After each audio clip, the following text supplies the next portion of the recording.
आम्ही रस्त्याने चाललो तेवढ्यातच एक डोंगराचा भाग रोडवरच कोसळला बोडा डायरेक्ट। तर जय हरी मंडळी, आपलं जायला उशीर झाला होता, म्हणलं आता काही गाडी भेटत नाही काय मी तेवढ्यातच आपला सूर्यदादा आला। तो म्हणे बैस मी सोडतो तुला। गाडीत बसलो, सूर्यदादाने टाकला गेअर आणि चाललो डायरेक्ट आम्ही चिखलीला। फक्त चिखलीलाच चाललो होतो।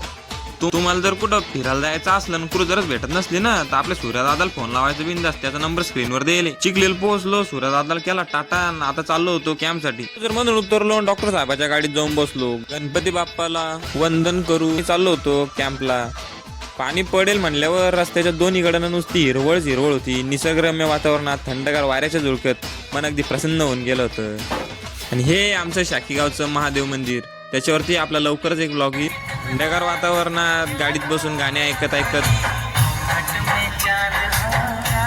और या गावी ज्या शाळेवरती कॅम्प होता तिथं पोहोचलो। डॉक्टर लोकांचं स्वागत करून कॅम्पला झाली सुरुवात। बरेच लहान बच्चे आले होते। डॉक्टर साहेबांनी चेक केलं, लस दिल्या। कॅम्प संपन्न करून आम्ही निघालो होतो आता वापस घरी येण्यासाठी। तर भेटू आता अशाच एका नवीन व्हिडिओ मध्ये। तोपर्यंत घ्या मनावर, द्या तेवढं फॉलोचं बटन दाबून।